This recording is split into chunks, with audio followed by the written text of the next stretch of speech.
Welcome back friends.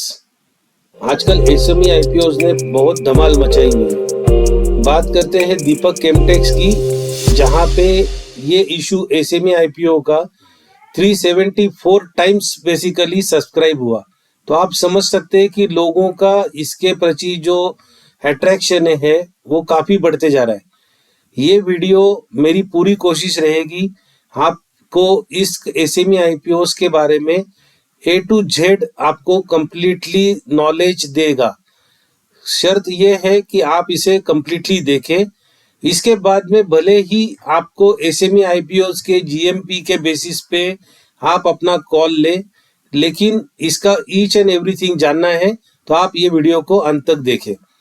Let's start कि SME IPOs होते क्या है और एसएमई आईपीओ का मतलब क्या है। तो एसएमई का मतलब है स्मॉल एंड मीडियम एंटरप्राइज, यानी कि छोटे और मध्यम आकार के बेसिकली कंपनीज। अब ये कंपनीज बहुत इंपॉर्टेंट रहती है इंडिया की जो सोशियो इकोनॉमिक डेवलपमेंट है, इसके पॉइंट ऑफ व्यू से काफी इंपॉर्टेंट रोल ये लोग प्ले करते हैं। कैपिटल कॉस्ट लो रहती है, एम्प्लॉयमेंट इंडिया की जनरेट होती है इससे। प्राइवेट कंपनीज जो है ये वाली, ये ज्यादातर प्राइवेट कंपनीज होती है और अभी तक यानी कि इशू आने तक ये लोग प्राइवेट इन्वेस्टर्स या खुद के पैसे से काम करती है। अब आगे चल के ये इशू पब्लिक होने से उन्हें बेसिकली पब्लिक का पैसा इस वाले कंपनीज में लग सकता है। एसएमई आईपीओ बेसिकली अगर आप देखोगे तो सेम होता है जैसे कि अपना आईपीओ का लिस्टिंग होता है, विथ छोटे मोटे चेंजेस। वो चेंजेस क्या है वो हम लोग समझते हैं। अब एसएमई आईपीओ भी जैसे अपने रेगुलर आईपीओ होते हैं वैसे ही एक्सचेंजेस में लिस्ट होता है। ओके, इसमें एक छोटा सा फर्क है जो आने वाली स्लाइड्स में हम समझेंगे। दूसरा, पब्लिक जो है यानी कि सारे इन्वेस्टर्स अभी इसके स्टेक होल्डर्स बनेंगे। इसका एलिजिबिलिटी क्राइटेरिया क्या होता है ये बेसिकली हम संक्षिप्त से जानेंगे, इसे डिटेल में इतना जानने की जरूरत नहीं है। जबकि ये वीडियो आप सेव करें, आप डिटेल में इसको शांति से आप आराम से इसको देख सकते हैं कि होता क्या है ये। तो बेसिकली 25 करोड़ तक का इनका पेड अप कैपिटल होना चाहिए। इसका नेट एसेट जो होता है वो 1.5 करोड़ का मिनिमम होना चाहिए। इसकी एक खुद की अपनी वेबसाइट प्रॉपरली होनी चाहिए। ये बेसिकली इसके बेसिक क्राइटेरियाज होते हैं। अब ये एसएमई आईपीओ की प्रोसेस जो होती है इसको आप जरा ध्यान से देखें और आपको ये पता चल जाएगा कि एसएमई आईपीओ की जो प्रोसेस रहती है इसमें काफी इजी उन्होंने तरीका रखा है और काफी टाइट डेडलाइन है। और ये डेडलाइन में मैंने 2 जगह पे अंडरलाइन की है, यानी कि जब ये इशू खत्म होता है तो 3 दिन के अंदर आपको इसका अलॉटमेंट मिल जाता है। यानी कि अगर आपने इवन दो की लॉट साइज बड़ी है, आपको तीसरे दिन या मैक्सिमम चौथे दिन आपके अकाउंट में अगर शेयर नहीं लगे तो आपके पैसे आपको वापस। तो सबसे अच्छी चीज अगर आप बोलोगे कि क्यों लोग इतना इसके पीछे पड़ते हैं, क्योंकि 3 दिन में आपका पैसा आपको वापस अगर नहीं लगा तो ये सबसे सुंदर चीज हमारे एक्सचेंजेस ने अपने लिए की हुई है। दूसरी चीज अच्छी क्या है कि T+6 में इसकी लिस्टिंग होती है और लिस्टिंग इमीडिएटली, मतलब आप देखोगे कि आपका पैसा अगर आपने लास्ट डे पे लगाया तो 6 दिन के अंदर अगर आपको स्टॉक लगे तो इधर स्टॉक आप उसको यूज कर सकते हैं। अगर आपको नहीं लगा ये आईपीओ तो 3 दिन में आपके पैसे आपके पास वापस। इससे ज्यादा सिंपल एक्सचेंजेस ने और काम नहीं किया है।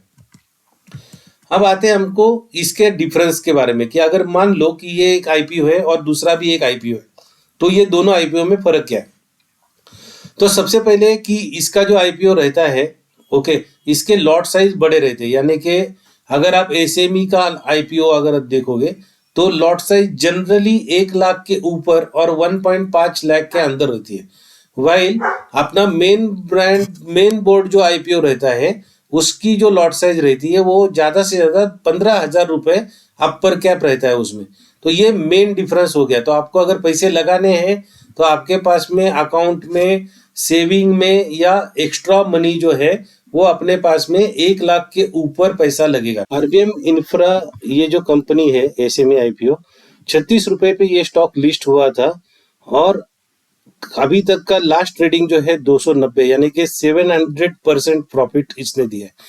ये सारी कंपनीज आप अगर देखोगे टॉप 10 कंपनीज, तो 3 टाइम्स कम से कम इनका बेसिकली ग्रोथ हो चुका है।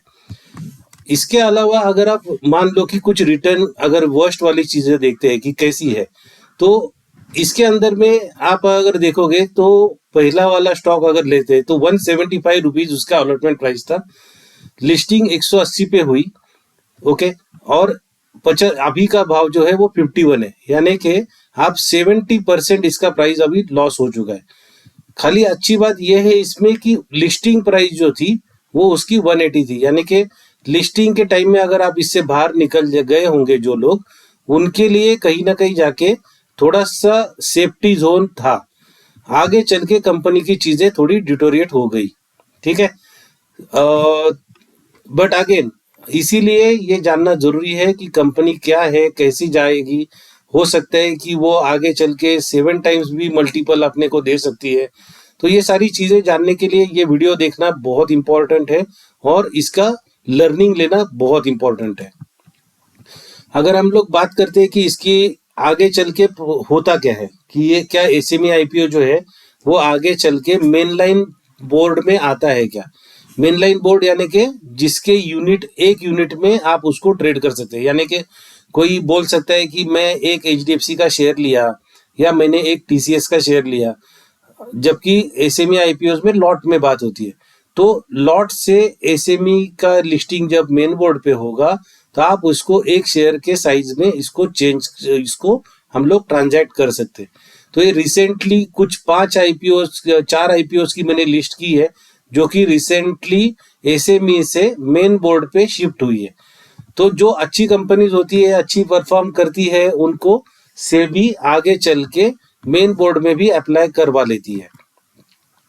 अब इतने रिस्की होने के बावजूद भी और अच्छे रिटर्न होने के बाद भी मेन प्रॉब्लम कहाँ पे आ रहा है, तो जैसे कि मैंने पहला स्टार्टिंग में कि 375 टाइम्स इतना ये आईपीओ सब्सक्राइब हुआ, तो अपने मिलने के चांसेस जो रहते हैं वो काफी कम रहते हैं। सबसे बड़ा अगर अपने को इसका फ्लॉ देखे तो चांसेस मिलने के, आईपीओ लगने के काफी कम रहते हैं। रही बात जीएमपीज की, तो जीएमपीज बहुत ज्यादा अच्छे होते हैं। आप इसको एनीवे मार्केट लेवल पे आप उसको चेक कर सकते हैं, बट जनरली मैंने देखा है कि 30 से 70% के रेंज में इसके जीएमपीज अवेलेबल रहते हैं, यानी कि ग्रे मार्केट का प्रीमियम जो काफी सारे साइट्स कोट करते हैं, ठीक है। तो इसमें पैसा तो जरूर बनेगा, ये तो हकीकत है। खाली एक सजेशन ये है कि आप इसको आइडियल सेविंग बैंक या जहां पे ऐसे इंस्ट्रूमेंट जहां पे आइडियल मनी पड़ा है आप इसको ले सकते हैं। और जाते जाते एक सबसे सिंपल चीज जो आपको एसएमई आईपीओस की तरफ अट्रैक्ट कर सकती है, लेकिन उसको करना है या नहीं करना है वो आपके ऊपर है। यानी कि इसका जो अगर आप रिटर्न देखोगे तो अगर हम लोग एवरेज काउंट करें कि 50 to 60% रिटर्न आता है। अगर किसी बंदे ने अपनी एफडी 5 साल तक बैंक में रखी, ठीक है, तो उसके रिटर्न आज के दिन में 7% अगर रिटर्न हम काउंट करते हैं, और अगर मान लो कि वो उसके ऊपर क्यूमुलेटिव भी अगर ग्रोथ आती है तो 10% पकड़ते हैं, तो 5 साल लगेंगे उसको 50% बेसिकली रिटर्न लाने के लिए। 5 साल में एक बार भी अगर ये आईपीओ आपको लग जाता है एसएमई का, तो भी आपके रिटर्न एफडी में रखने के एट पार अपने को देंगे। लेकिन अगेन ये सोचना तभी सही है जब अपने पास में आइडियल पैसा पड़ा है। अगेन मैं बोल रहा हूं कि लालच में ना फंसे, पैसा आइडियल है टाइप का सोच विचार आपको रखना चाहिए, ठीक है। तो आपको ये वीडियो कैसे लगा और आपके सारे क्वेश्चंस क्लियर हुए कि नहीं हुए? अगर आपको और भी कोई क्वेरीज तो आप मुझे जरूर मैसेज बॉक्स में लिखें। मैं time to time SME IPOs के ऊपर अगर कोई अच्छा आईपीओ आता है तो मैं मेरा वीडियो जरूर डालूंगा। आपके और कोई क्वेश्चंस और कोई सजेशंस है जरूर मुझे लिखिए। Thank you so much for listening.